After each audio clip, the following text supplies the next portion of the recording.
We approach this towards the end of the month now, and we've been keeping you abreast of the changes that we're beginning to experience, and how to navigate ourselves through.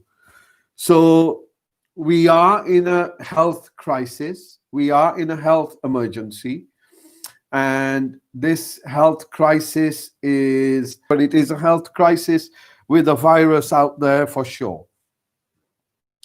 However, the crisis, the virus, but actually it's a mental health crisis. It's a mental health crisis that has been exaggerated and is being exaggerated. Now, as we approach Christmas, you notice that there are, a little bit of a carrot here and a stick here, carrot here, stick here.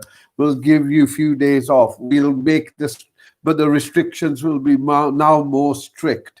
So we'll take the lockdown off, but we will make some new restrictions. Now, if these obviously have an impact on our human, so what we started off with, priority should and will be your health. In the coming months, that is for sure.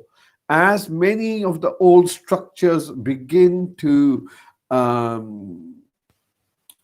transform and collapse, many of them will collapse and are collapsing right before our very eyes.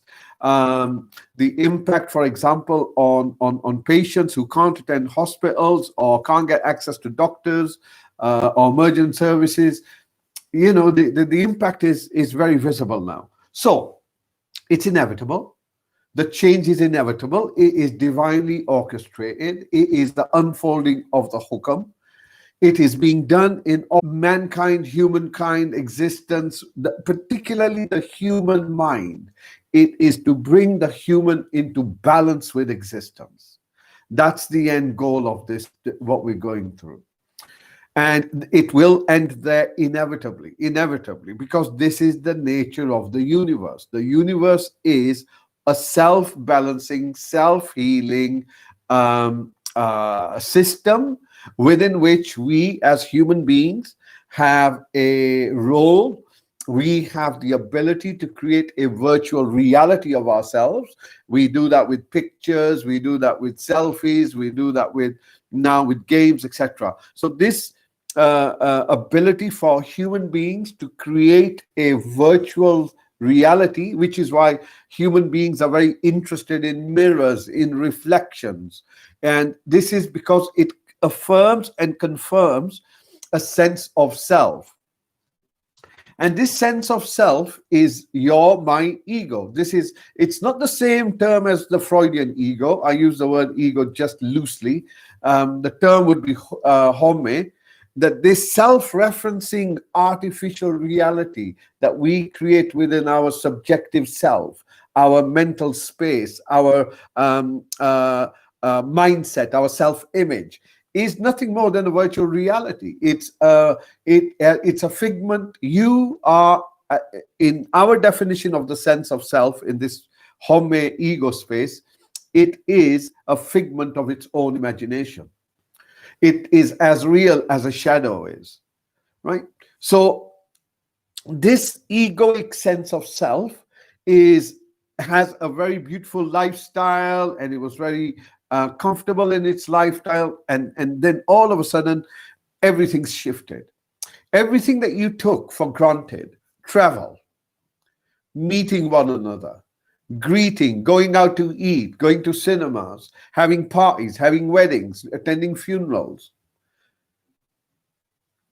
being able to go and socialize with friends, participate in sports, watch sports, that collective worship, the collective congregations, it's gone.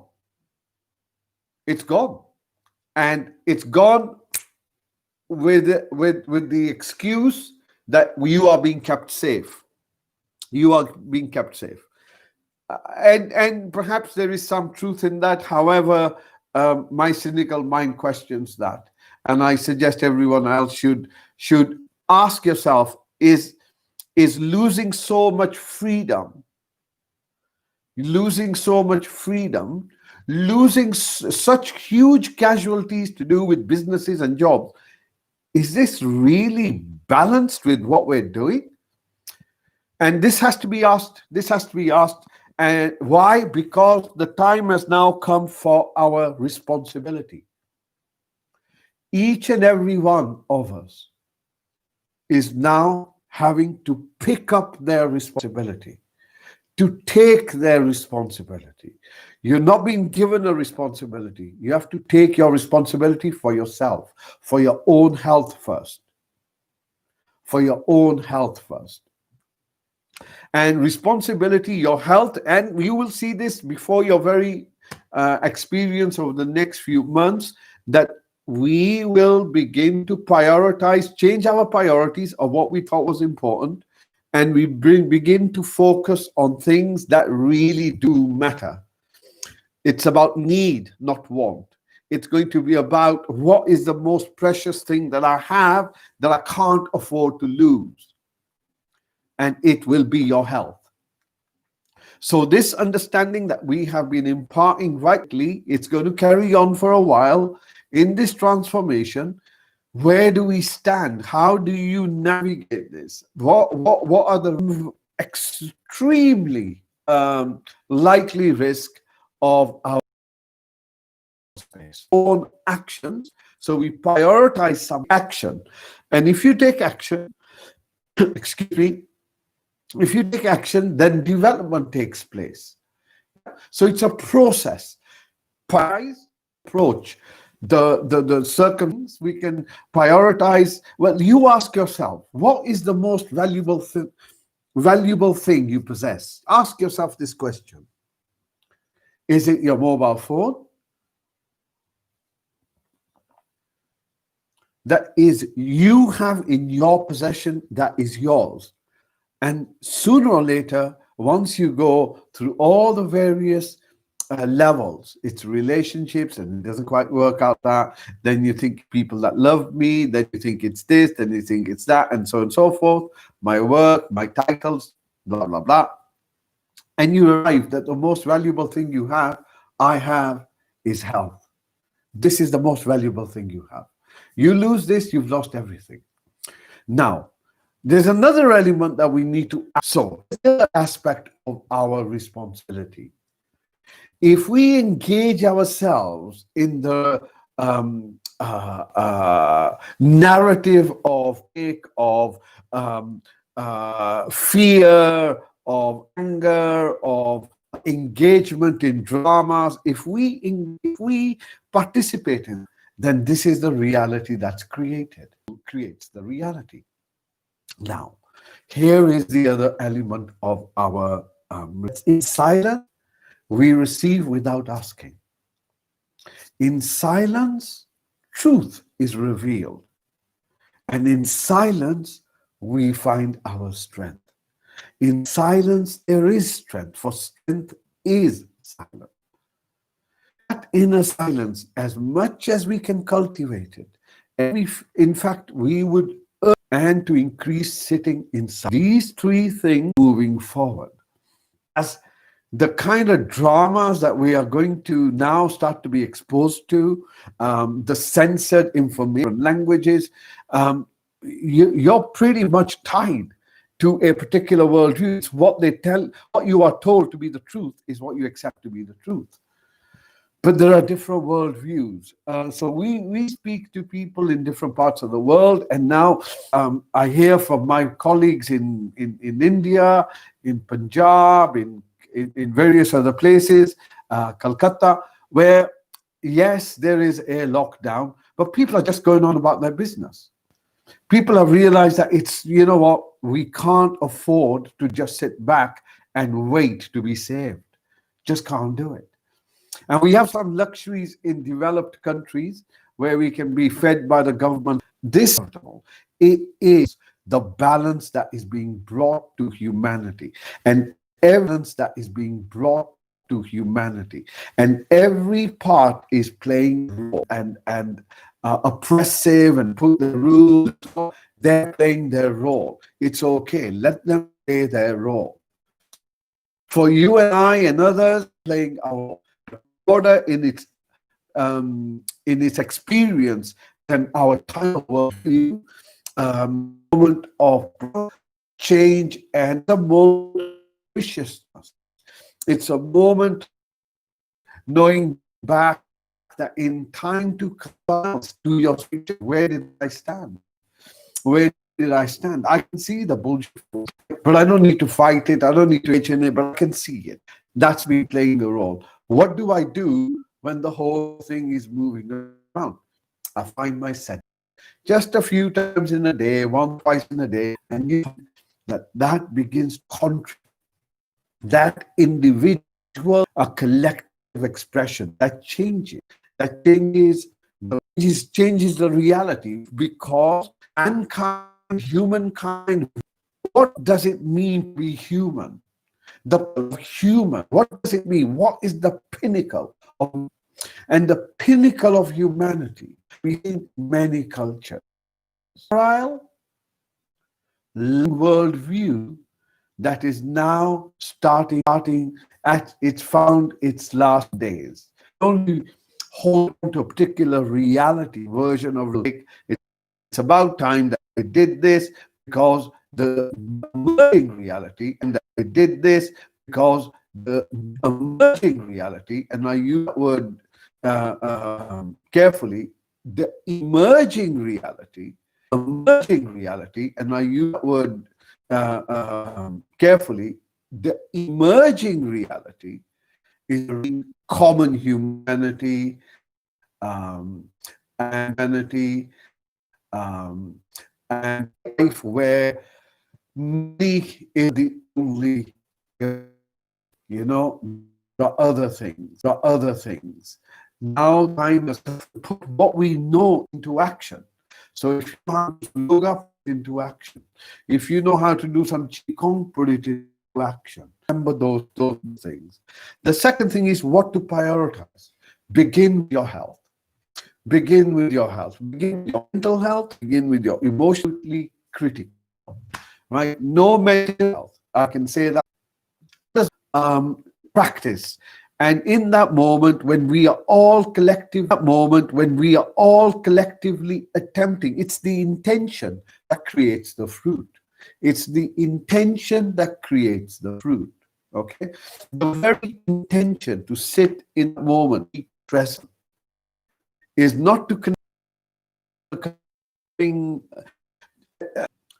different in many ways. It's important if you can identify messages. There are messages in it. And spiritual purging that we talked about so ago, we're going through. There is also, and I take you back to where we began, that you're looked after. Just recognize that. That you are so looked at. This at levels of hopelessness, you will find hope. And in the end of hope, don't stick to an output. Oh, it needs to, and you are held in. So I will do development that takes. Why do I mention those or Kundalini yoga? Is simply because they help generate energy and move energy and reduce blockages. Going to the gym or going to for a run, fantastic. Wednesday, 11:30. It offers Chi is in Chi. Then we have from Rishikesh in India. That is one. So again, our intention is just to be present and then to listen. Okay, so 2 minutes of silence.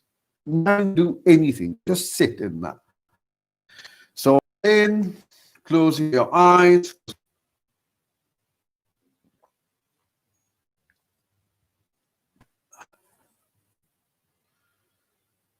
Okay, now as you breathe in again, your focus deliberately to your body. You don't need to inspect it. In a very gentle way, just begin to sense your body. You can notice the skin, the surface of your body.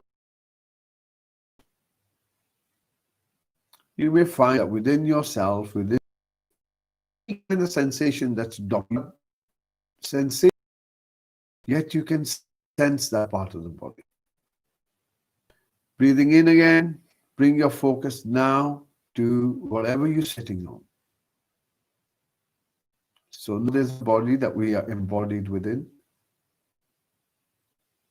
Now we're going to locate ourselves where we.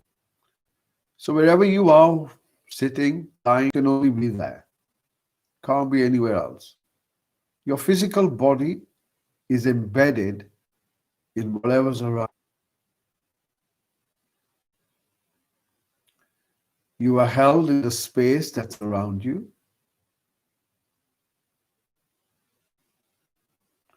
The ground beneath you holds you. You can't be anywhere else.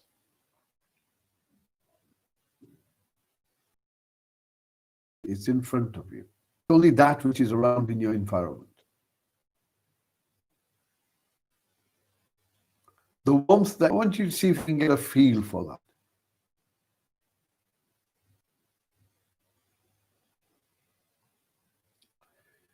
that.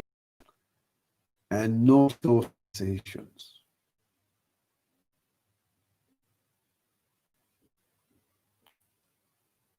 Now on your next breath out, sensing your thighs. All the way down to your knees.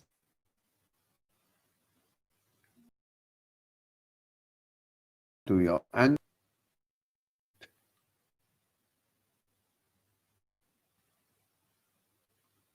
Back to the seat. Once again, so well in this, you can afford to relax a bit. Allow your body to soften. Shoulder blades.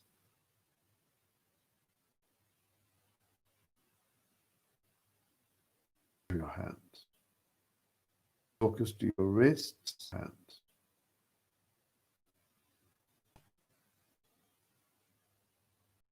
Notice the darkness that you went all the way around to the back of your head, body. Move your focus mouth to soften. Notice the sensations in your mouth. And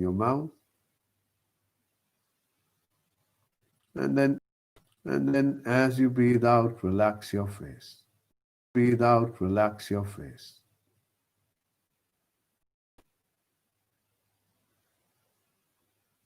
On your next breath in, come back to your body. In, come back to your body. Notice how you feel, how the body just sent.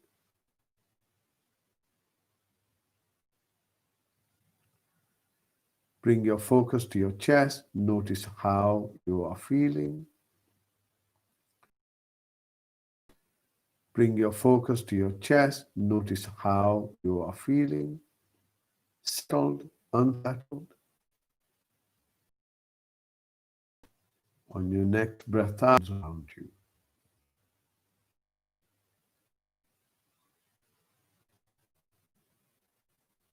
Noises, those which you're not looking for them, simply listening. Listening as intently as you can.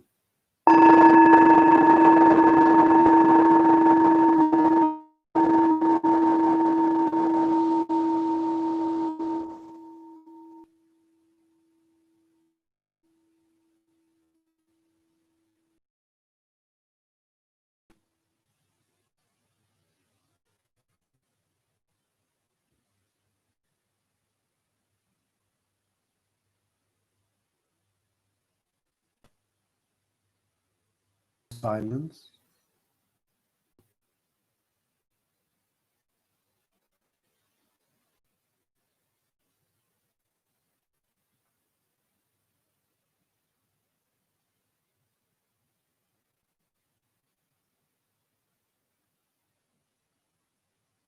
Notice the breath moving in. Notice the breath moving out.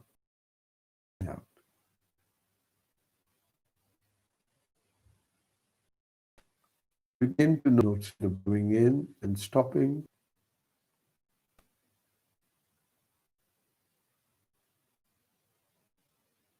Following the out breath all the way to the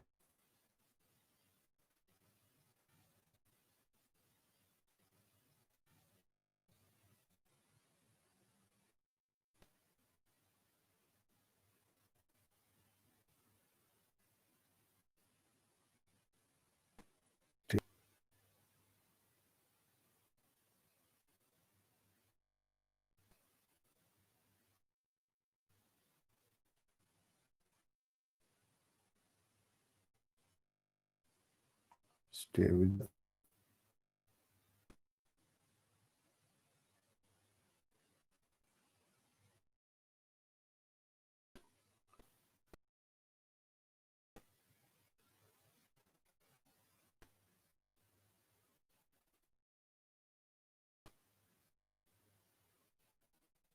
Does it feel light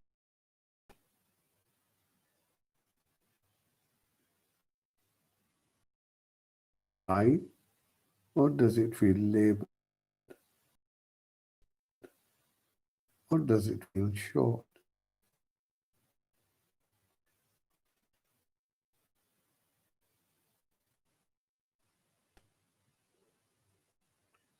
Your breath feel long.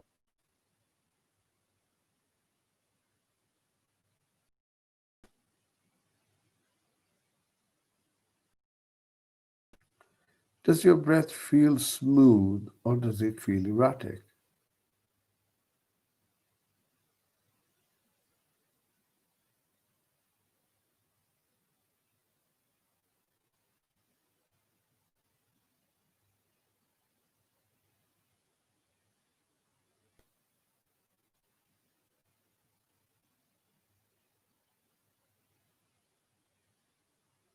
Stay with your breath. Stay with your breath.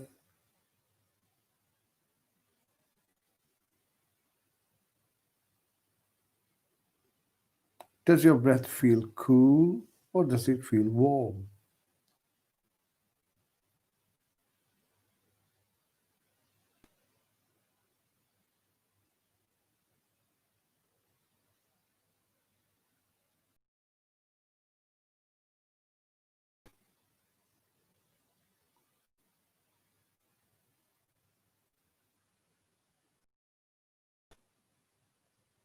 Stay with your breath.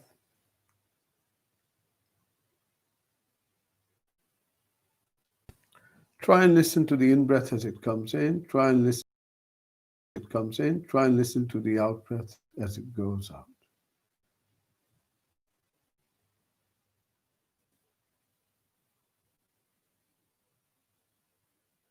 Listening to the breath.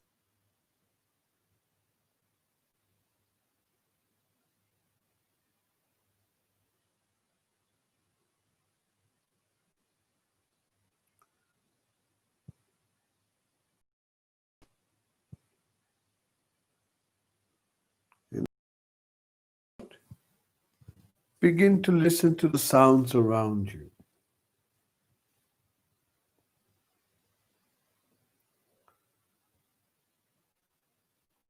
Notice that there are sounds which are close to you and there are sounds which are further away from you.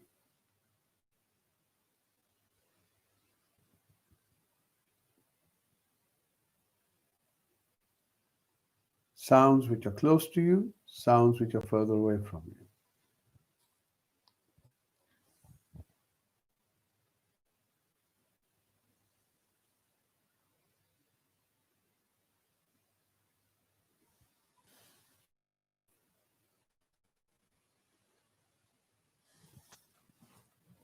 And now we're going to use the sound of the bell.